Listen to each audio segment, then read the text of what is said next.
गणधर रचितं गणेशभीरस्थम् अङ्गाङ्गुवायुर्भावे वनस्पतिविषयं नमस्यामि। नमो वृषभसेनायै गौतमाख्ये गणेशिने मूलोत्तरगुणाढ्याय सर्वस्मै मुनिये नमः। सर्वस्मै मुनिये नमः। सर्वस्मै मुनिये नमः। कीते भुवन में सार पीते राग विज्ञान का शिव स्वरूप शिवकार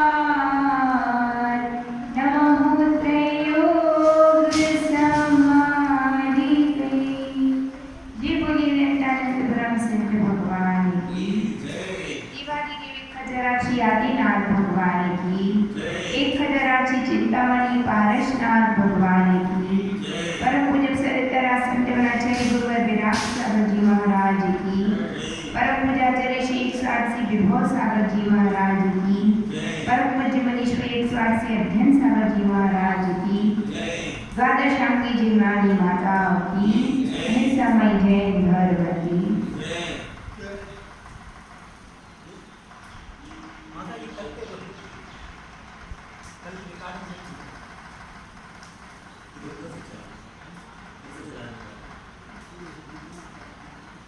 कल अपनी 6 धारा की 6वें नंबर की चौपाई थी जिसमें आचार्य पंडित दौलत राम जी ने प्रेम से गति में त्रस पर्याय की क्या दुर्लभता है उसको बतलाया था और कहा था कि जैसे चिंतामणि रत्न को पाना क्या है अत्यंत दुर्लभ है उसी प्रकार त्रस पर्याय को प्राप्त करना भी अत्यंत क्या है दुर्लभ कार्य है। लट विपीत अरि आदि शरीर और यह जीव जब निगोद से निकलता है तो कौन कौन सी पर्यायों को प्राप्त करता है लट चींटी भौरा मक्खी मच्छर मतलब इस चौपाई के माध्यम से पंडित जी यह कह रहे हैं कि जो बहुत सौभाग्यशाली होता है वो चींटी बनता है ना और बनता चींटी सौभाग्यशाली हो उसको मच्छर बनने का सौभाग्य मिल गया अगर निगोदिया को बहुत बड़ी बात जानो। इससे यह सिद्ध होता है कि निगोद से निकलना कितना दुर्लभ कार्य है। आज आप यहाँ मनुष्य बने बैठे हैं तो क्या ये कोई छोटी बात है छोटी बात नहीं कैसी बात है महादुर्लभ बात है बहुत सौभाग्य है हमारा जो अपन ने कितनी यात्रा पूरी कर ली निगोद की 2 पृथ्वी जल अग्नि वायु वनस्पति है ना कितने वेरियर 5 हो गए 6 उसके बाद 2 इंद्री का वेरियर 7 3 इंद्री का वेरियर 8 और चतुर इंद्री का वेरियर 9 और फिर जाके क्या बन पाए हैं पंचेंद्रिय और पंचेंद्रिय में भी अभी और पर्यायों के बारे में बतलाया जाएगा। अली आदि शरीर तो इन शरीरों को धारण किया तो कल हमने आपको बताया था कि शरीर कितने प्रकार के होते हैं कौन कौन से हाँ औदारिक शरीर किसे कहते हैं मनुष्य और प्रेतों के स्थूल शरीर को क्या कहते हैं औदारिक शरीर अथवा सप्त बल धातुओं से जो सहित होता है वह क्या कहलाता है औदारिक शरीर। आपको कितने शरीर आंखों से दिखाई देते हैं कितने देते हैं औदारिक शरीर आंखों से दिखाई देता है बस तेजस दिखाई देता नहीं है कार्बन दिखाई देता नहीं है आहार दिखाई देता नहीं है बैक्टीरिया देव की आपके सामने खड़ा हो जाए तो चाहे तो देख सकते नहीं चाहे तो नहीं देख सकते है ना। तो आंखों से जो शरीर अभी दिखाई दे रहे हैं वो सारे कौन से हैं औदारिक शरीर कौन से शरीर है ना। तो चींटी का शरीर भी कौन सा शरीर है कुत्ते का शरीर भी और तुम्हारा भी मतलब सब समान है है, पंडित जी कह रहे सब समान, इस अपेक्षा से समान है। औदारिक शरीर की अपेक्षा से तो क्या है, सबके पास कौन सा शरीर है, औदारिक शरीर। दूसरा होता वैकृत शरीर, किसका होता है, देवों का और नारकियों का पाया जाता है, और सप्त धातुओं से रहित होता है। तो फिर होता क्या होगा, है ना, सप्तमल धातु है नहीं है, मांस नहीं है, मज्जा नहीं है, चमड़ी नहीं है, खून नहीं है, पीठ नहीं है, क्या है फिर, है ना। तो शरीर तो है लेकिन सप्तमल धातु में नहीं है, इसलिए औदारिक शरीर सबसे स्थूल है और वैकृत शरीर क्या है, उससे सूक्ष्म है, इसीलिए सूक्ष्म, है ना। क्योंकि सप्तमल धातु में होती, चमड़ी होती तो रुकता और दूसरों को रोकता भी। आप चाहें तो दीवार में से पार हो सकते हैं, नहीं हो सकते ना, लेकिन देव चाहे तो हो सकते। क्यों, क्योंकि औदारिक शरीर नहीं है। शरीर कौन सा है, वैकृत शरीर है, सप्तमल धातुओं से रहित होता है। अणिमा महिमा आदि रिद्धियों से सहित होता है। देव चाहे तो अपना शरीर चींटी के बराबर बना ले, चाहे तो हाथी के बराबर बना ले। इसके बाद होता आहारक शरीर, किसका होता है, छठे सातवें गुण स्थानवर्ती मुनिराज के मस्तक से एक हाथ का सफेद रंग का पुतला कब निकलता है, जब मुनिराज के मन में कोई जिज्ञासा होती है, तत्व जिज्ञासा अथवा तीर्थ वंदना के भाव होते हैं, तब वह पुतला उनके मस्तक से निकलता है, समूह शरण में जाता है, अपनी जिज्ञासा का समाधान करता है, अथवा तीर्थ वंदना करता है और वापस मुनिराज के शरीर में प्रवेश कर जाता है। कौन सा शरीर है, आहारक शरीर। कौन सा शरीर, और आहारक शरीर भी सप्तमल धातुओं से रहित होता है। इसके बाद आता है कौन सा शरीर, आहार के बाद तेजस। शरीर में कांति देने का जो काम करता है कौन सा शरीर है, ये सामान्य तेजस है। विशेष तेजस देखें, तेजस रिद्धि भी होती है। छठे सातवें गुण स्थानवर्ती भावलिंगी मुनिराज को यदि किंचन भी क्रोध आ जाए तो उनके बाहिनी कंधे से एक हाथ का सिंदूरी रंग का लाल पुतला निकलता है और 12 योजन तक की भूमि को जलाकर राख कर देता है। वे कौन सा तेजस है, अशुभ तेजस। और एक छठे सातवें गुण स्थानवर्ती मुनिराज भावलिंगी, उनके दाहिने कंधे से जो एक हाथ का सफेद रंग का पुतला निकलता वो क्या करता है, 12 योजन तक सुभिक्ष कर देता है। महामारी फैल रही है तो वो भी ठीक कर देता है। कौन सा तेजस कहलाता है, शुभ तेजस। ठीक है, तेजस के बाद आएगा कार्मण शरीर। कौन सा शरीर, इसे कहते हैं रवि कार्मण शरीर। ज्ञान वर्णादि 8 कर्मों के समूह को क्या कहते हैं, कार्मण शरीर। कार्मण शरीर किस किस के पाया जाता है, सबके पास पाया जाता है, क्योंकि ज्ञान वर्णादि कर्मों का समूह सबके पास है। ठीक है, अब जो कार्मण शरीर है वह स्वतंत्र रूप से कब पाया जाता है, जब वह विग्रह गति में होता है। एक पर्याय को छोड़कर जीव दूसरी पर्याय की ओर गमन कर रहा है तो बीच की जो अवस्था है उसमें कौन सा शरीर है, कार्मण शरीर है। और गति कौन सी कहलाती है, विग्रह गति।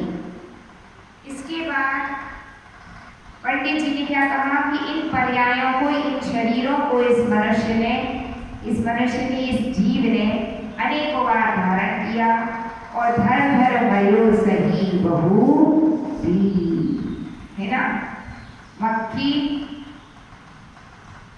कितनी तादाद में प्रतिदिन मर जाती है, जब बारिश गिरती कितने कीड़े मर जाते हैं, कितनी चींटियां समूह में मर जाती हैं। एक चींटियों का गुच्छा था, सामने से गाड़ी आई, सब स्वाहा। धर धर भयो सही बहु पी। ऐसे शरीरों को हमने, किसने धारण किया ऐसे शरीरों को, प्रत्येक जीव ने धारण किया और बहुत कष्ट को सहा। अगली चौपाई में कहते हैं, कवहु पंचे प्रिय पशु भयो, मन बिन निपट अज्ञानी थयो, सिंहादिक सैनी वे क्रूर, निवल पशु हति खाए भू।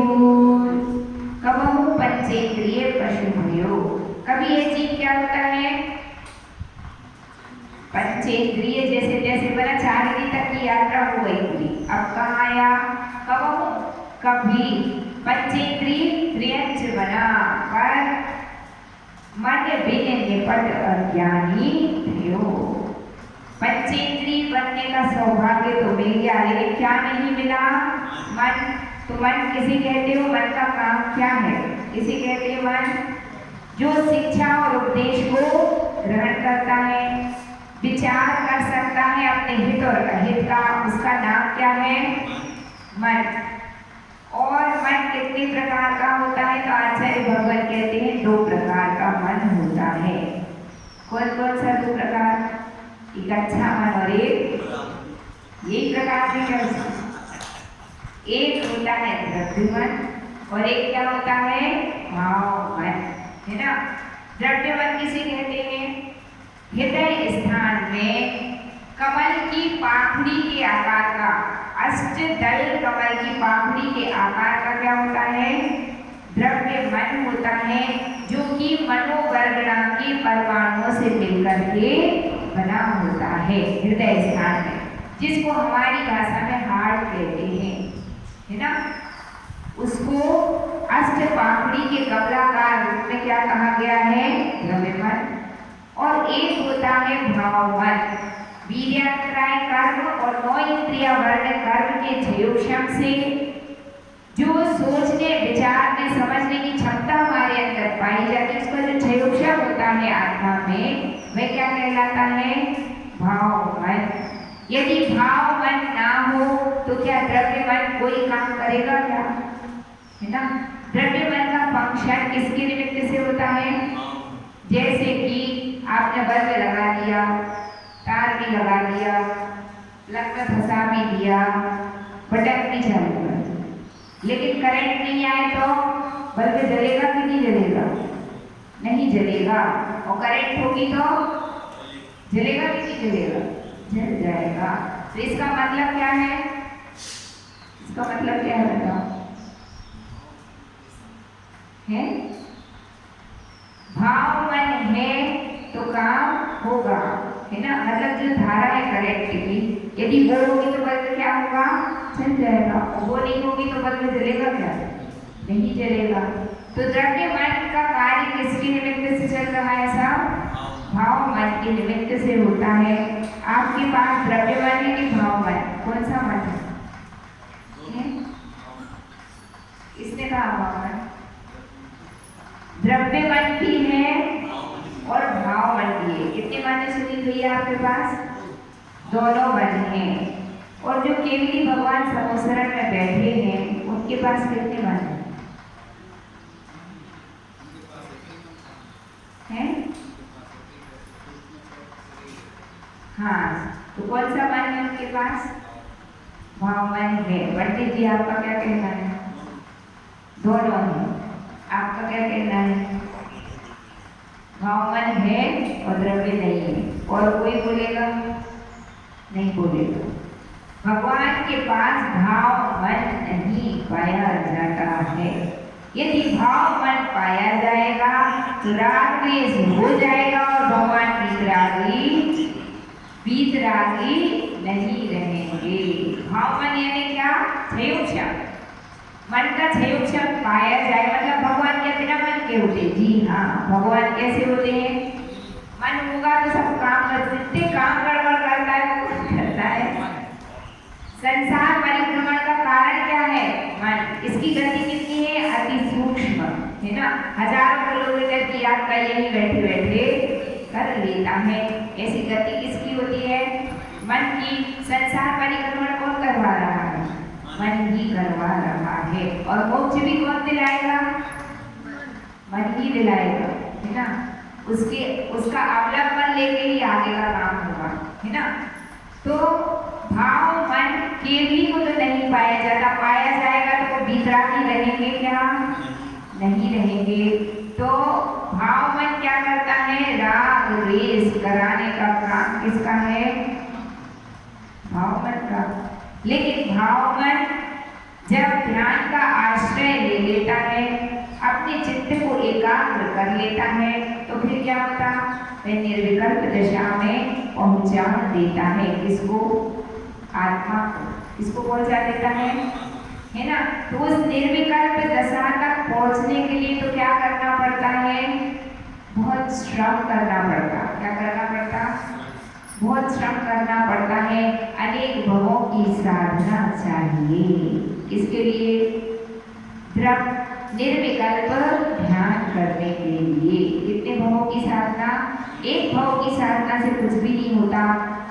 और आप तो एक भव की साधना करने को भी तैयार नहीं हो, है ना, तो फिर आगे की प्रोसेस कैसे होगी, है ना। एक कदम आगे बढ़ाओ, एक क्लास पढ़ोगे तो दूसरी में जाने मिलेगा, दूसरी पढ़ो तो तीसरी में जाने पड़ेगा, तीसरी पढ़ो तो चौथी में प्रवेश होगा। अब व्यक्ति पहली क्लास में प्रवेश करने तैयार नहीं है तो क्या वो कलेक्टर बन सकता है? नहीं बन सकता। तो कदम तो आगे धीरे धीरे बढ़ाना पड़ते हैं। अनेक भवों की साधना जब होती है तो एक बार कभी ऐसा सौभाग्य जग जाता है इस आत्मा का कि उसको क्या करने मिलता है, निर्विकल्प ध्यान करने का सौभाग्य प्राप्त हो जाता है। और जब केवल ज्ञान की प्राप्ति होती तो कितने कर्मों का क्षय हो जाता रवि? 4 घातिया कर्म नाश कर केवल ज्ञान उपाया, है ना। 4 घातिया कर्म कौन कौन से हैं? ज्ञानावरणी, दर्शनावरणी, मोहिनी और अत्राय। कितने हो गए? 4। इन 4 घातिया कर्मों का जब यह जीव क्या करता है, क्षय कर देता है तो कौन सा ज्ञान उत्पन्न होता? केवल ज्ञान। कौन सा ज्ञान? है ना। अब 4 घातिया में कौन कौन चला गया? मोहिनी गया नहीं, वो तो भी बचे हैं। आयु, नाम, गोत्र और वेदी, ये तो बचे हैं, है ना। क्या क्या गया? ज्ञानावरणी, दर्शनावरणी, मोहिनी और अंतराय। तो जो मोहिनी कर्म रहता है ये सबसे खतरनाक होता है। ये चला गया तो सब काम खत्म और भावमन भी क्या हो गया? समाप्त। इसलिए परमात्मा क्या हो गए? वीतरागी और वीतद्वेषी। अब उनको ना किसी से राग है, ना किसी से द्वेष है, ना किसी से कुछ लेना है, ना किसी को कुछ देना है ना। तो कष्ट में हो तो उससे भी कोई मतलब नहीं, हो तुम आनंद मना रहे हो तो उससे भी कोई मतलब नहीं। यद्यपि जब भक्त कष्टों में होता है तो किसके चरणों में जाता है? भगवान के चरणों में। तो एक व्यक्ति आचार्य भगवान के पास आया, उसने प्रश्न कर दिया। क्या प्रश्न किया? कि जब अपने भगवान कुछ देते ही नहीं है, उनको ना किसी से राग है, ना किसी से द्वेष है, तो फिर हम उनकी पूजा क्यों करें? उनके चरणों में नमस्कार क्यों करें? उनकी भक्ति क्यों करें? जो हमें कुछ देगा हम तो क्या करेंगे? उसी की भक्ति करेंगे। तो आचार्य भगवान ने क्या उत्तर दिया? यद्यपि परमात्मा कुछ देते नहीं है क्योंकि वे क्या है? वीतरागी है। वीतरागी आपको कुछ भी दे सकता नहीं है क्योंकि उसके पास मन ही नहीं है। जब मन ही नहीं है तो सोचे विचारे किससे? कुछ सोच विचार ही नहीं है। सोच विचार ही नहीं है तो वे तो अपने आत्मा के स्वरूप में लीन है। अब लोग और अलोक को तो जान रहे हैं सुनील भैया, तो जब लोग को जान रहे हैं, पूरे अलोक को जान रहे, कहाँ क्या हो रहा है ये भी भगवान को दिख रहा है। तो फिर क्या उनके हृदय में दया नहीं है? कितने कठोर है क्या? तो कैसा दिख रहा है? जैसा दर्पण रहता है वैसा दिख रहा है। संपूर्ण पदार्थ झलक तो रहे हैं लेकिन दर्पण में यह दिख गया कि तुम्हारा सिर दिख रहा है। तुम सामने बैठे थे, झलकेगा कि नहीं? क्या दर्पण तुम्हें बांध लगाने आएगा? नहीं आएगा। क्यों नहीं आएगा? उसके पास कोई मन नहीं है, कोई संवेदना ही नहीं है। तो भगवान के पास भी भाव मन क्या हो गया है? समाप्त। यद्यपि उनके पास परम औदारिक देह है। कौन सी देह है?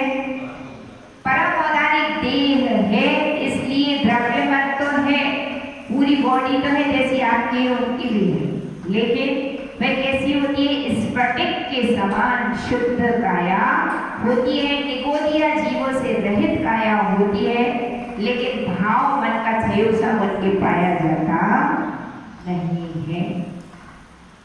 तो आचार्य भगवान कह रहे हैं जिसके पास मन होता है तो क्या कर सकता है, मन के निमित्त से अपने हित और अहित का विचार कर सकता है। आज आप इस प्रवचन सभा में बैठ कर के कुछ सुन रहे हैं, किसके माध्यम से? मन नहीं होगा तो समझ में ही नहीं आएगा कि क्या बोला जा रहा है ना। और जो व्यक्ति सभा में बैठ कर के होंगे, है ना, बैठा तो सभा में पता नहीं कौन सी दुनिया में है, तो उसको क्या कहा जाता है? फिर असेनी उसको आचार्य किसकी संज्ञा दे देते? असेनी। बैठा तो है सभा में, लेकिन पता नहीं मन कहाँ हो गया, है ना। स्वाध्याय में तो तुम्हारा उपयोग ही नहीं, पता नहीं कौन सी दुनिया में तुम्हारा परिभ्रमण चल रहा है। तो जिस समय कोई बात अपने हित की सुनाई जाती है तो कान से प्लस ध्यान से सुनना चाहिए। पता नहीं कौन सी बात हमारे आत्मा के लिए हितकारी हो। तो जिसके पास मन होता है वह सुनता भी है और सुनने के बाद बुद्धता भी है, यानी विचार भी करता है। सुनी भैया आप करते ना, माता जी ने ये बात बोली थी, ये बात बोली थी, सर तनक सी तो जीवन में उतार ले, है ना। तनक बहुत उतारते कि नहीं? उतारते हैं, सुनील भैया तो उतारते, है ना। तो तनक बहुत क्या करना चाहिए अपने जीवन में? जो उतारने के भाव आ रहे हैं, भाव कौन बना रहा है? मन बना रहा है।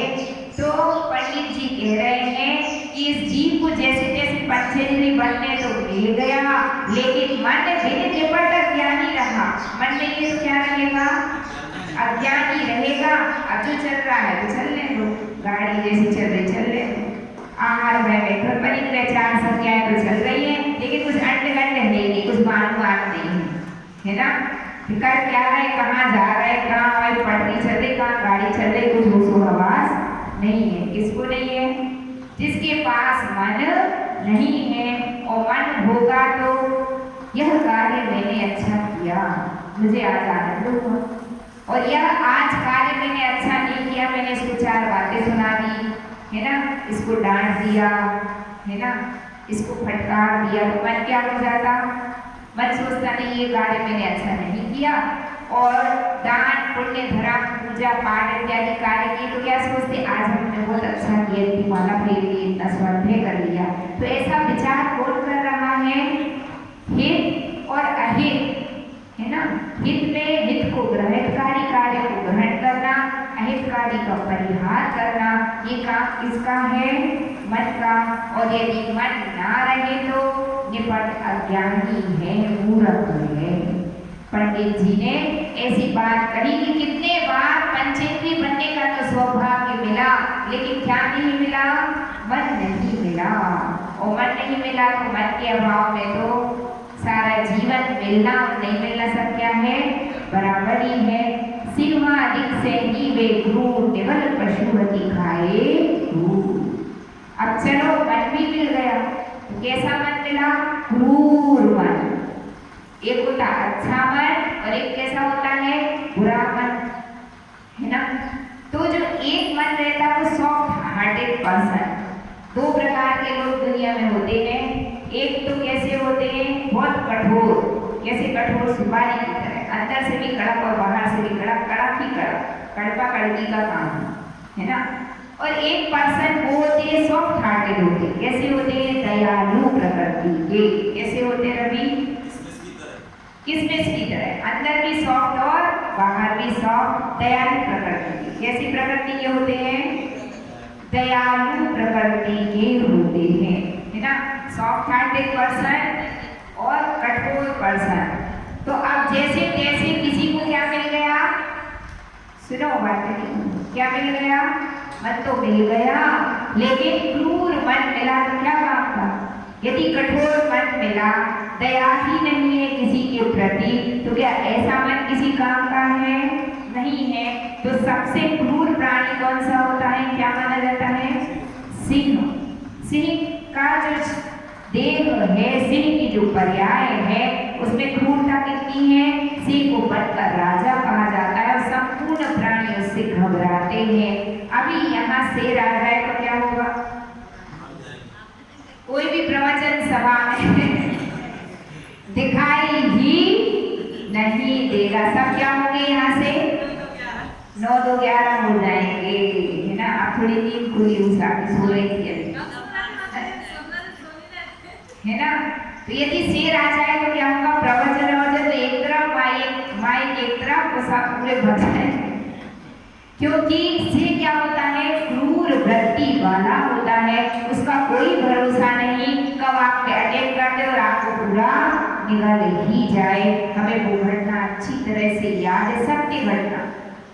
एक जू था चिड़ियाघर, और सब लोग क्या करते हैं, जो घूमने जाते हैं चिड़ियाघर में, तो सब लोग घूमने गए हुए थे, और एक व्यक्ति पता नहीं उसकी कैसे कर्म का उदय आया और वह नीचे गिर गया, और जैसे ही नीचे गिरा महाराज जी सामने से शेर आ गया, है ना। पूरी हजारों की पब्लिक खड़ी है राउंड लगा के ऐसे ऊपर, और नीचे काफी गहराई पर वह गिर गया। नीचे पूरा जंगल था, ऐसे वृक्ष लगे हुए थे जैसे यहाँ लगे, और शेर अपनी गुफा से बाहर निकल के आ गया। और आपको क्या बतलाए, सत्य घटना है। आधे घंटे तक शेर उस मनुष्य के आगे पीछे घूमता रहा, और वो जो मनुष्य था हाथ जोड़े पांव पड़े ऐसे ऐसे।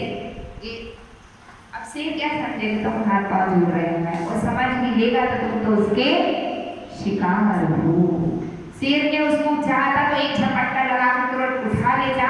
आधे घंटे शेर उसके आगे पीछे मंडराया, तब तक उस मनुष्य की हालत क्या थी, आप क्या बतलाएं। वैसा कब आ रहा था, घबरा रहा था। लोगों ने वीडियो तो बना लिए और सब दूर व्हाट्सएप कर दिए, और सब दूर ये वीडियो चला भी गया, सबने देख भी लिया, लेकिन किसी ने इतनी बुद्धि दौड़ाने का काम नहीं किया कि कुछ तो करे, उसको बचाने का कुछ पुरुषार्थ। हो सकता है कि वहाँ कोई गुंजाइश ही ना हो उसको बचा पाने से। धमाका किया जाए, धमाका करने से, थाली बजाने से कुछ नहीं होता। जब शेर बहुत नीचाई पे और बोलो उससे क्या होता है, वन विभाग की गोली फायर करते ना हवा में, हाँ, वो ये जंगली जानवर भागते हैं। अब क्या सिचुएशन वहाँ की रहेगी अपने को नहीं पता। मेरी आंखों के सामने अब वीडियो देख रहे थे, मुझे दिखाया किसी ने, किसी श्रावक ने, आंखों के सामने वो शेर ने उसको झपट्टा मारा और अपनी गुफा में ले गया, है ना। तो शेर ले गया तो कुछ नहीं, खा लिया उसने उस मनुष्य को। आप ये सोचिए कि अगर आप उसकी जगह होते तो क्या होता, है ना। तो शेर के अंदर कितनी क्रूरता पाई जाती है, उसका मन बहुत क्रूर होता, पूरा जिंदा आदमी को साबुती निकल जाता है।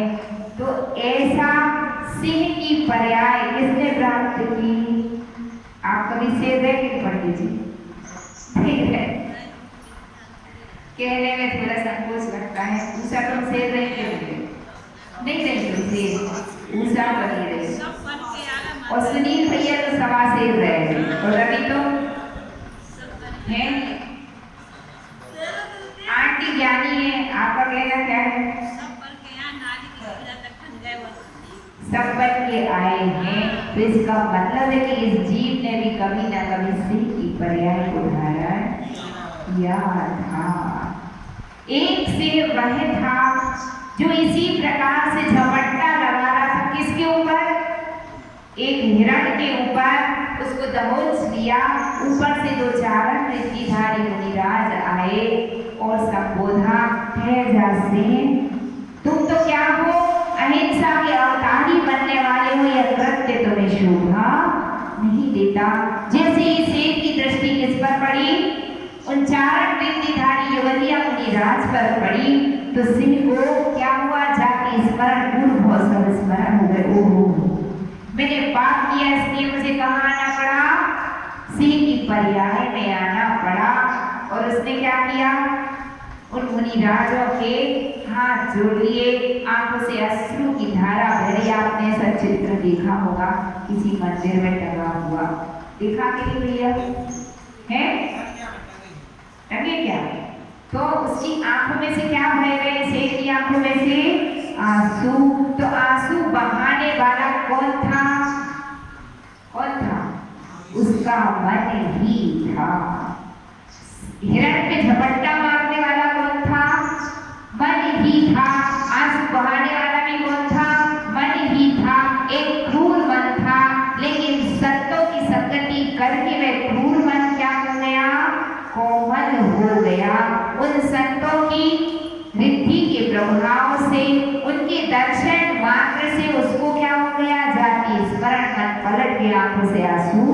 कहने लगे कि मैं यहाँ कहाँ आ गया, है ना।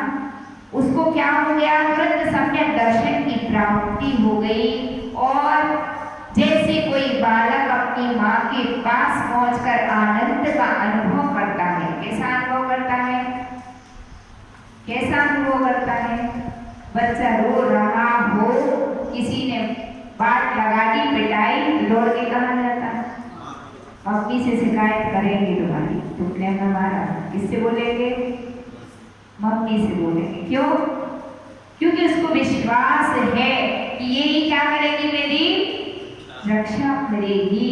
तो ऐसा ही वह शेर भी किसके चरणों में चला गया, जो गुरुजन होते हैं वो किसकी तरह होते हैं, माँ की तरह। और भव्य प्राणी दौड़कर कहाँ पहुँचते हैं, गुरु के चरणों में पहुँच जाते हैं, है ना। किसके लिए, अपनी आत्मा का हित और कल्याण जो चाहता है।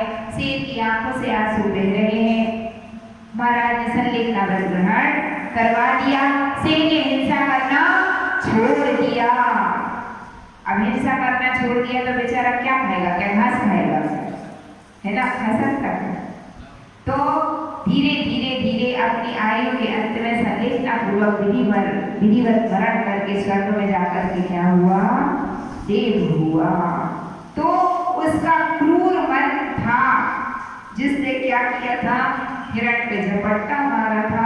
और कोमल मन था जिसने उसे कहाँ पहुंचा दिया,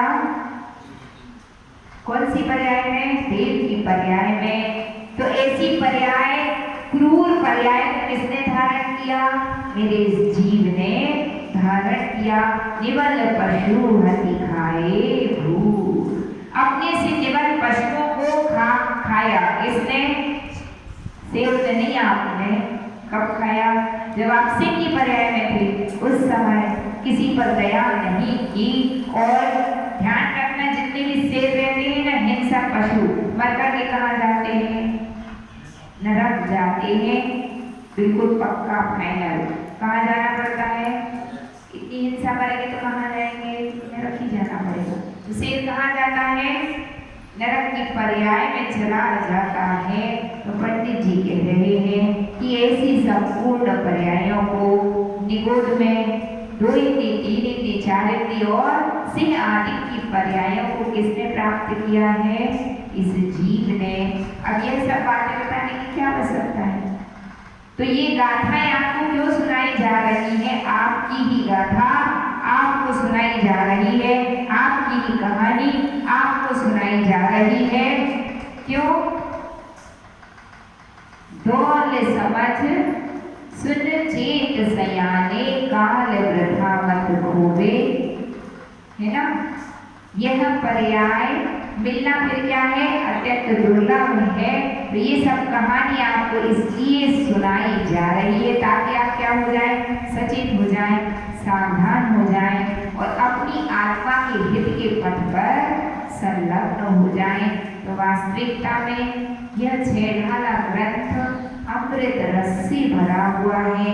जो जो इस अमृत रस का पान करता है, पूरी 6 ढाला को आपने पढ़ लिया, कंठगत कर लिया और जीवन में उतार लिया, तो इतना ही काफी है। कहाँ जाने के लिए पंडित जी, देव पर्याय, बस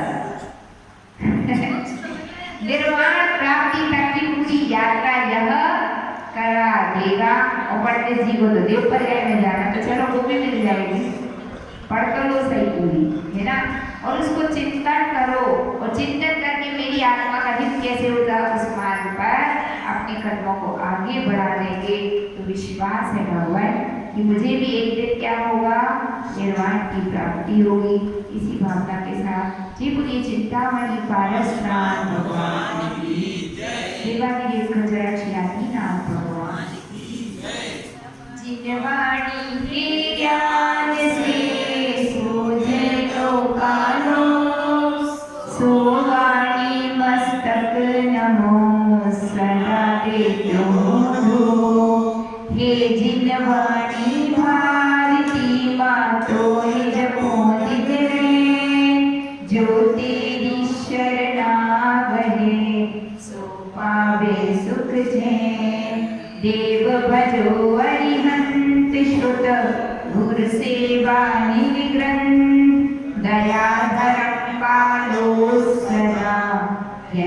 मोक्ष का पंथ। जय बोलिए द्वादशांगी जिंगानी माता की।